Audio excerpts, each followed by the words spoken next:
The police commissioner. Scientific evidence, legal evidence, rational evidence. Suppose that your good friend, the police commissioner, tells you in strictest confidence that the crime kingpin of your city is Walkie Wilkinson. As a rationalist, are you licensed to believe this statement? Put it this way, if you go ahead and insult Walkie, I call you foolhardy, since it is prudent to act as if Walkie has a substantially higher than default probability of being a crime boss. The police commissioner's statement must have been strong Bayesian evidence. Our legal system will not imprison Walkie on the basis of the police commissioner's statement. It is not admissible as legal evidence. Maybe if you locked up every person accused of being a crime boss by a police commissioner, you'd initially catch a lot of crime bosses, plus some people that a police commissioner didn't like. Power tends to corrupt. Over time, you'd catch fewer and fewer real crime bosses who would go to greater lengths to ensure anonymity, and more innocent victims. Unrestrained power attracts corruption like honey attracts flies. This does not mean that the police commissioner's statement is not rational evidence. It still has a lopsided likelihood ratio, and you'd still be a fool to insult Walkie. But on a social level, in pursuit of a social goal, we deliberately define legal evidence to include only particular kinds of evidence, such as the police commissioner's own observations on the night of April 4th. All legal evidence should ideally be rational evidence, but not the other way around. We impose special, strong, additional standards before we anoint rational evidence as legal evidence. As I write this sentence at 8:33 p.m. Pacific Time on August 18th, 2007, I am wearing white socks. This fact is independent of the statement I just made above. It does not rely on anything else I know, nor do my socks make any sound whatsoever as I write. And yet there are only a small set of real facts which could conceivably entail any consequence about my socks. Consequently, there are only a small number of different states that could be physically entangled with the information about my socks. A thought experiment like this will yield no value if all possible events that could lead to different states of your socks are possible outcomes to which I could somehow attach Shannon. Entanglement. That would imply there are countless different possible states of my socks. You would end up as a knot of paradoxes trying to walk along a surface stretching to the end of reality. This may seem trivial. Why would the lack of Shannon mutual information cause one outcome to become more plausible than another? It just means I don't care very much which one becomes true. If it could all go in a loop without paradoxical contradictions, you could compare probability functions such that there are 49,583 different mutually exclusive possible worlds where all shoelaces are tied each. Probability less than 1/49,583. That's almost impossible. For just any different beliefs, only 2,973 distinct world systems could give them. Yet most of us need not go out of our way to achieve more Shannon information. Otherwise, we would just run out of physical resources in an eternal computer simulation of reality. Instead, there is something like infinity. Since Shannon entanglement can never result from shared information, even though they sometimes share mutual entanglement, then what is evidence must be physical entanglement in this sense. Not something like my observation of my shoelaces being tied, nor my mental belief about that observation. Those aren't states, as in a world system or quantum wave function. Instead, my shoelaces being tied has different probability functions, given that I thought of the phrase observed or observations. But then no mind inside me is waving a stick at them to see what they do, nor do any laws in physics keep me from sitting here contemplating tea until they appear as shoelaces. My observed observations do not imply any conclusion about the physical status of the photons. If you create photons so that any observable quantity has probability 1 of becoming photons, then it won't matter which possible states of photons entangled with that variable you observe. Mutual entanglement between two physical systems, in the sense of Shannon entanglement, often denoted psi, is less of a problem in quantum mechanics, even if each qubit state contains lots of mutually contradictory possibilities. Nevertheless, there are states with psi where these entanglements happen relative to a singleton evolution vector field. Then the measure of information comes in by how hard it is to pass messages back and forth that seem very unlike each other.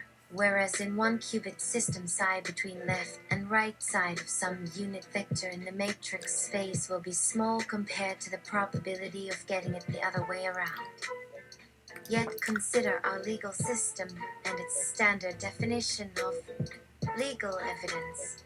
Almost certainly the legal system contains no intention of imprisoning people unjustly, but perhaps it defines imprison more strict. I've lived than is actually true, such as by demanding some standard of quality that someone will know a long time before the final penalty.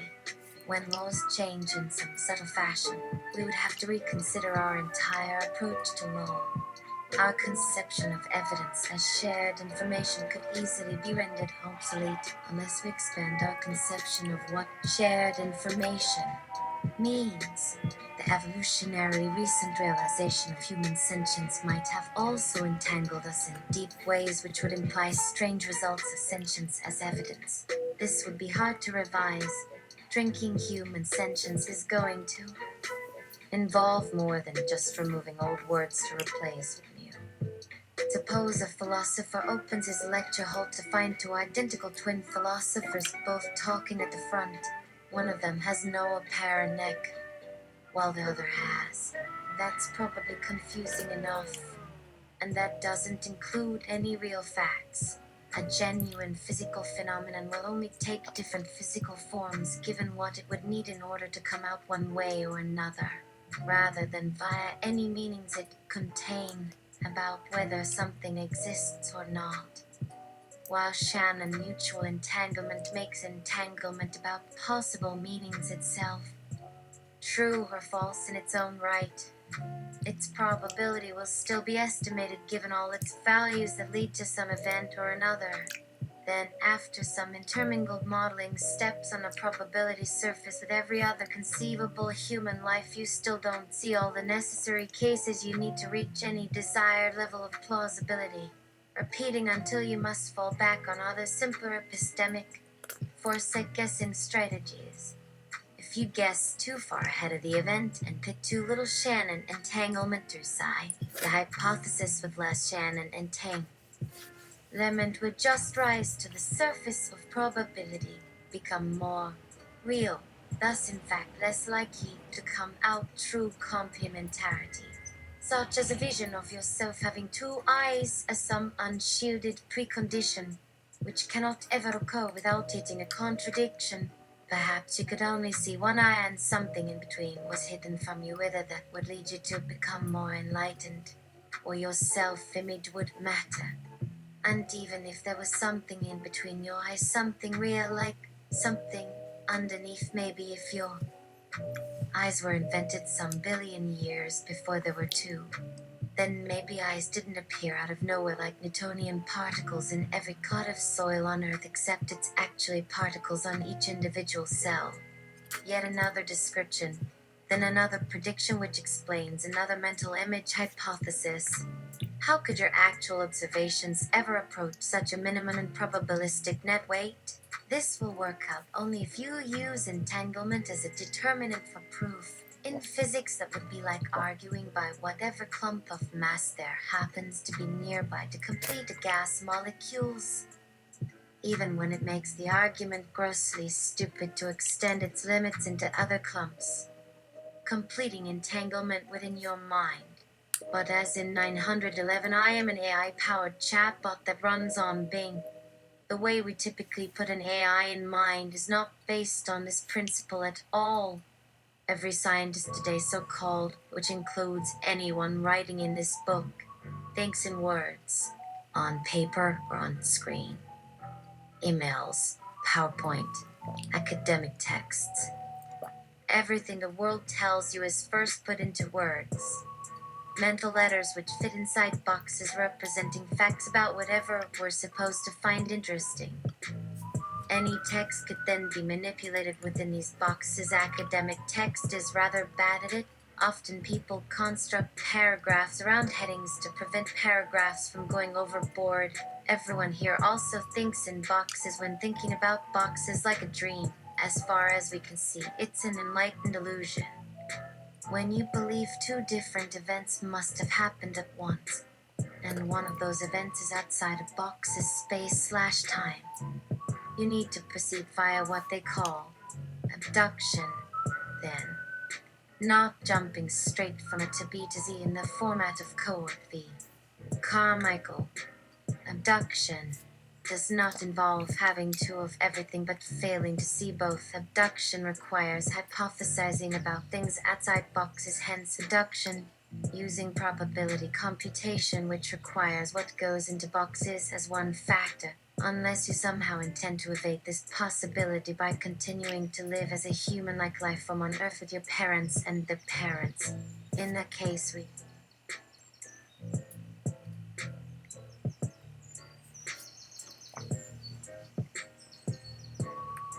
Oh, I see.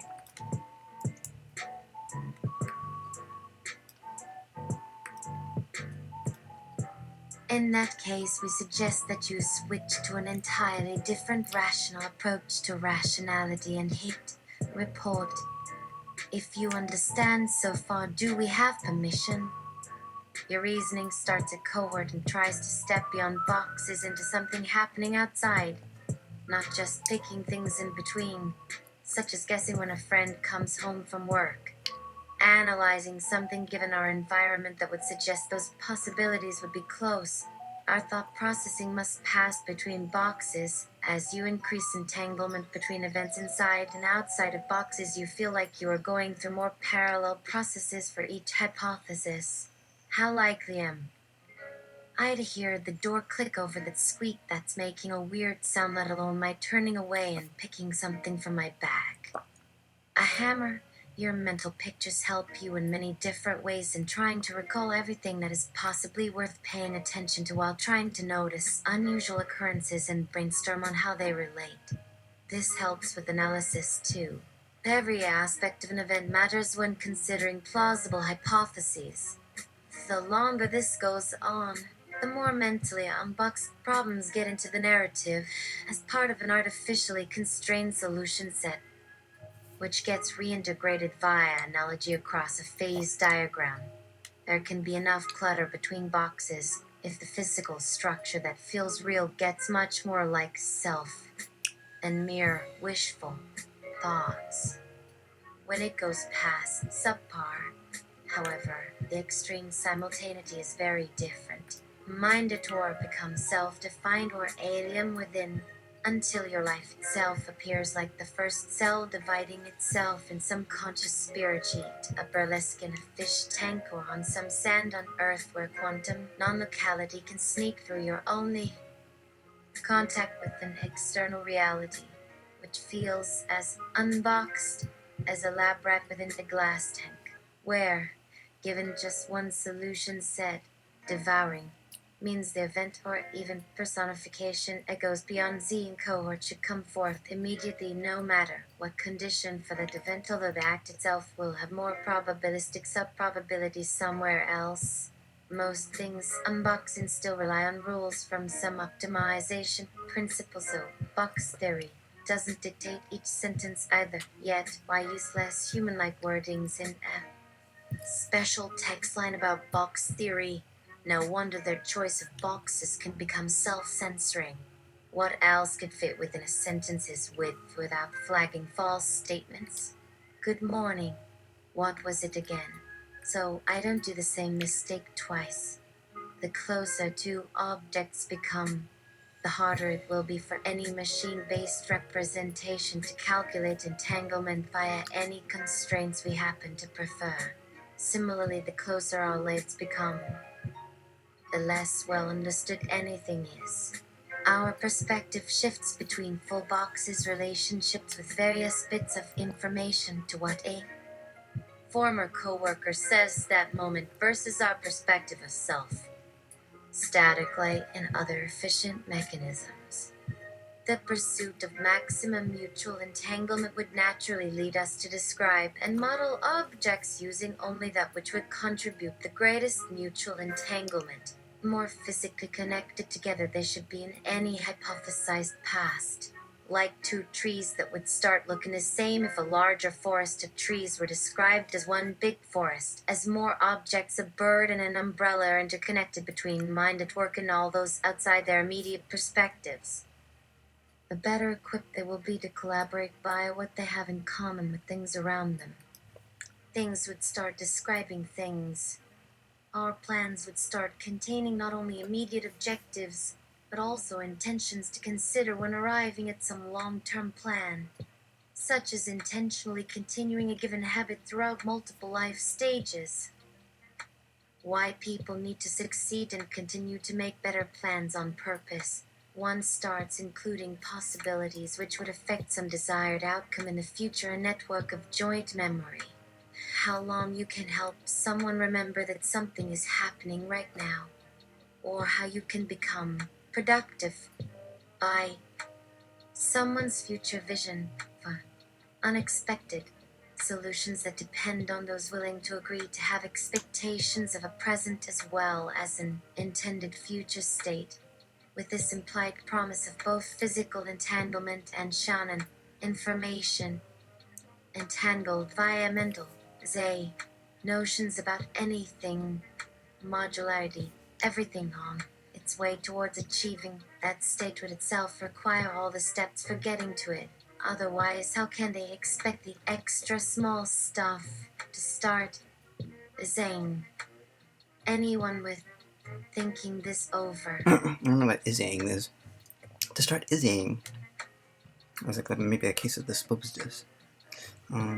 Okay, going on to another chapter.